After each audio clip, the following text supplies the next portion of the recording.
Hi, I'm Dr. Lara, and welcome to another week of Channeled Angel Messages. Before I get started, I want to give a shout out to Ellen and Teresa and Bill and Gina. Thank you so much for being such wonderful supporters.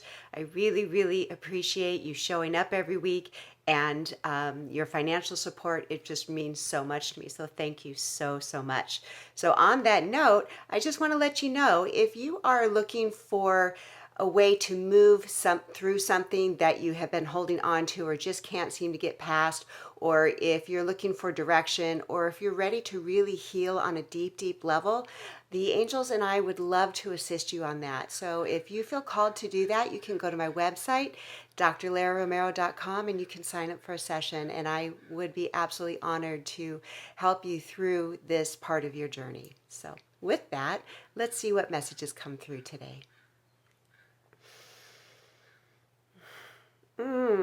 Okay, I'm seeing I'm seeing hearts everywhere. You know how on the phone and somebody hearts your message and then they all pop up? That's what I'm seeing right now. So let's see what this is telling me. Okay, and they're telling me that this is kind of like they're pointing the finger, so this can be a personal message for somebody that's listening, and they're showing me that it's going to be multifaceted, okay? And this is surrounding relationships. So it feels like coming into the energy of this month, it feels like there's going to be a lot centered around relationships. And depending on where you are on your journey, it feels like some people are beginning to question the relationship that they're in and questioning, is this what I want to do for the rest of my life? Should I be here? And they're just saying that that's going to be coming up. And for a lot of people, and it's not just like significant others, but it's also friendships. And it looks like this is also about your career choices as well. So it feels like we're moving into an energy where we are just, we don't want to be less than anymore. We don't want to acquiesce. We don't want to feel that we have to compromise who and what we are. And sometimes being in relationships with people, we try to fix it. We try to help them, whatever it is. And there just comes to a point where we just need to surrender and accept the way things are, because we can't move forward unless we accept where we're at. And they're telling me that there's hope coming in. Well, you're hoping someone will change, or you're hoping it's going to get better. And depending on how long you've been in the relationship, sometimes things don't change. And if you are in this point where you're hoping things will change, or you're going to give this person one more chance, give them one more chance or two more chances, or how many other chances you want to give them, and then set like a limit, like 3 chances. And if it doesn't shift, then I'm out. Okay? Because we discussed earlier how hope can kind of be like a dangerous thing, because if we're hoping things will get better, it keeps us blind to what it is that's really in front of us. And this is happening on the global level, and this is happening within us. We are being called to face what is in front of us. And that is trickling down to our relationships as well. Okay, so on the other side of that, it feels like some people have actually moved through that with friendships, with their career, with their significant others, and they're on this side of being open to some romance. And it feels like now is the time for you to start getting yourself out there. I'm seeing like walking clubs, hiking clubs, art clubs, cooking clubs, like whatever your interest is, go do that. Because oftentimes we don't know where to meet people, and a lot of people resort to people online, and that can be viable for some people, but for whoever it is that we're talking to, it's going to help you if you get out in your element. Like get out and do whatever it is you love to do. And it feels like there's going to be people in that vicinity that's going to lead you to your significant other or your new friends. Okay. May not be that particular club or whatever it is you're doing, but it feels like there's going to be a connection made where you're going to be able to meet somebody new outside of whatever it is you're doing. That's kind of cool. Haven't had that one in a while. Okay, let's see what else have we got here. Okay. I'm seeing a lot of travel coming up for people. The spring here in the United States, it's people are like coming out, and I'm seeing blossoms and flowers, and it feels like the travel. Okay, this is connected to the person that we're talking to about the relationship, that you're going to travel somewhere, and it feels like you're going to meet this person, whoever it is. So that's pretty cool. We don't usually get like specific things, but here we are. Okay, let's see what else have we got here. Okay. It feels like there's going to be later on in this month some opportunities, and they're saying opportunities because, oh, and they're being playful. They're showing me a fan, and they're showing me like a clump of, I'm just going to say mud that's going to hit the fan. All right. So it's going to happen. There's something that is going to be happening within the next couple of weeks that is going to be huge. Okay. They're using the word catastrophic, but not in a way that it's going to demolish everything. They're saying that because it's going to be an undeniable truth that's going to be presented to the masses. And what they want to let you know is that this is going to, and they're showing me a rabbit hole, this is going to bring us deeper into the rabbit hole. Like there's some people that are just kind of like new to spirituality. There's people that have been on this road for a while and think that we've seen it all. But they're saying that it goes so deep that there's going to be some new things coming out that we're going to be like, wow, you know what? So, but they're just saying you don't need to be afraid of it. Like they said, if you want things to change, we have to see what's in front of us. Okay, and oftentimes people are very scared. They don't want to see what's in front of them, and that's why they have this denial. And it's actually a coping mechanism, a defense mechanism to keep people in denial because their psyche can't see it or they can't handle it, but they're going to. And actually, people that have been awake for a while, it's like, oh, we're in for a ride. So that'll be really interesting. But they really want to reassure us that it's not anything that we can't handle. We've never been given anything that we can't handle. And they really want to bring that message out to each and every one of us because there's so much that's going on right now. So many changes.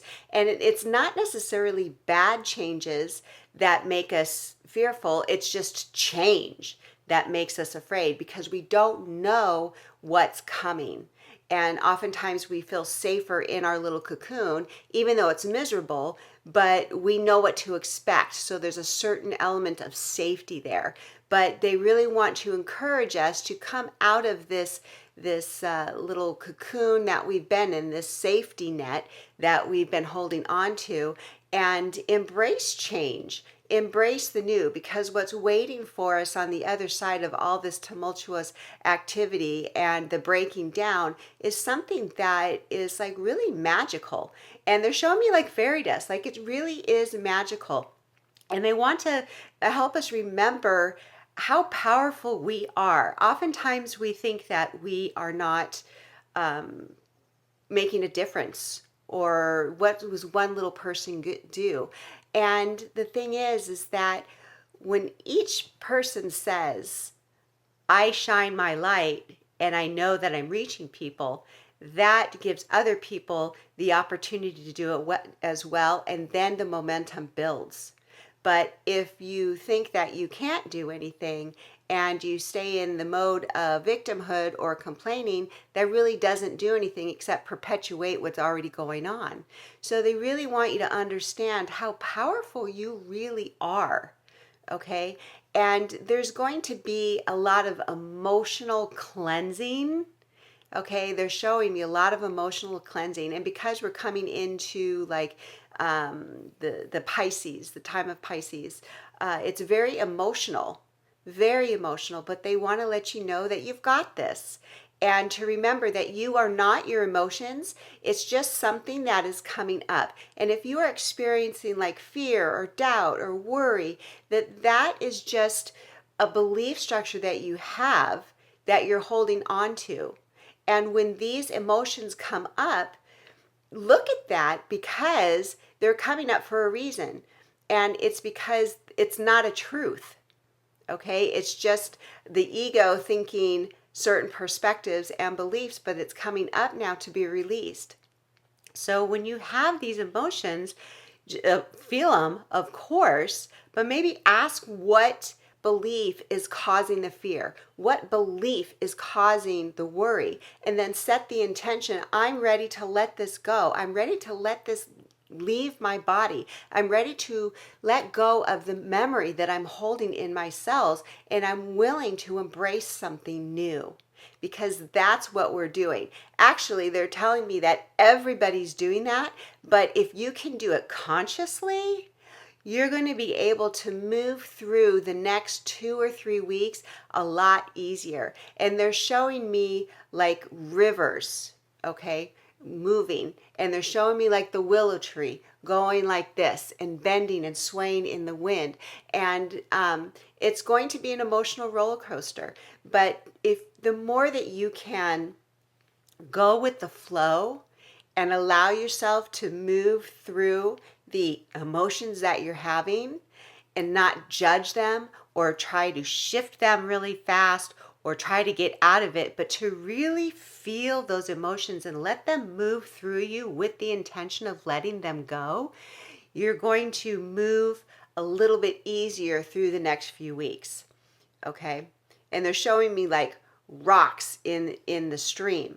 So the rock here, it doesn't stop the emotion from coming, but it creates splashes and messy and all that kind of stuff. So the more rigid you are about not feeling your emotions, about judging your emotions, or the more rigid you are about holding on to these belief structures that aren't serving you anymore, it's going to be hitting the rock, and it's going to be painful.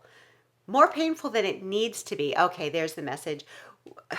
We as humans are making our lives more difficult than it needs to be. There's been this belief structure that we have to do the hard work in order for us to get results. And we have to go through the pain and the agony in order to experience the joy.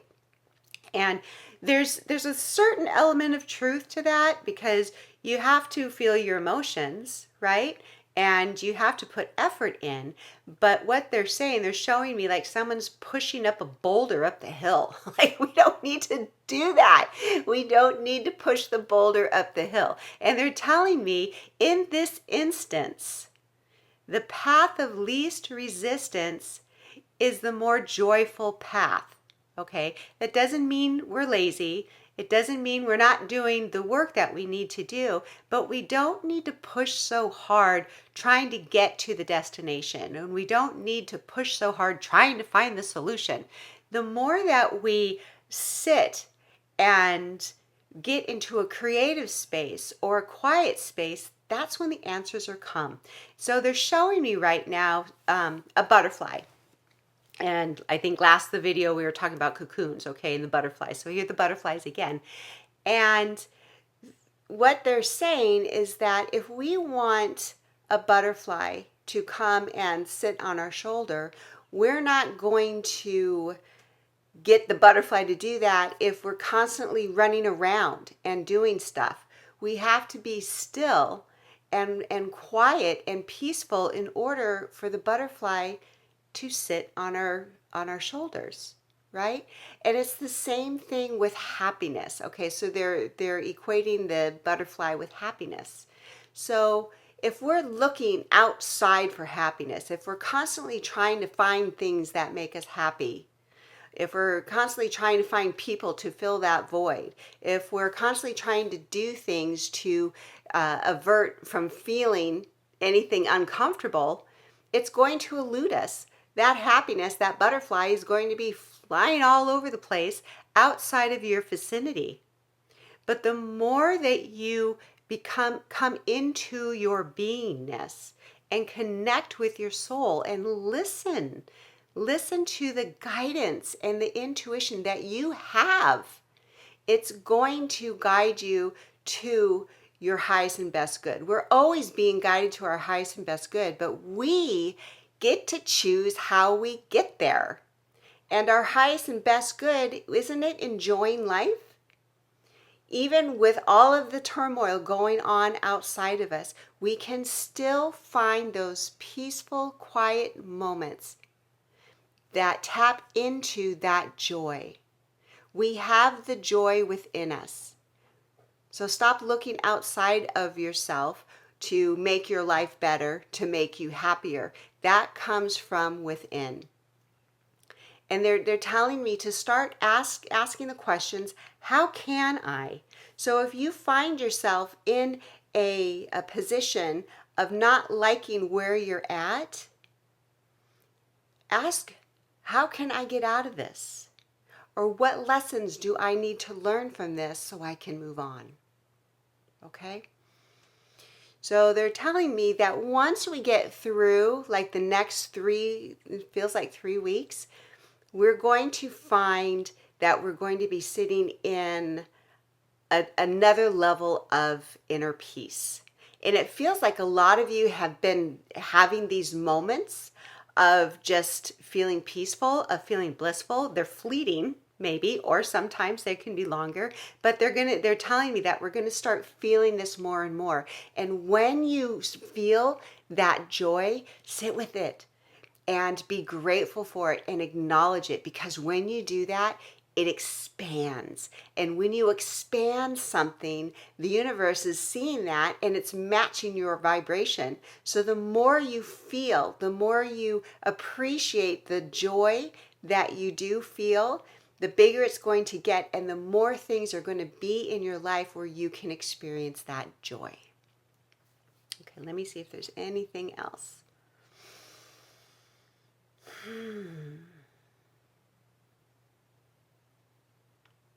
I'm not getting anything else, so I guess that was it.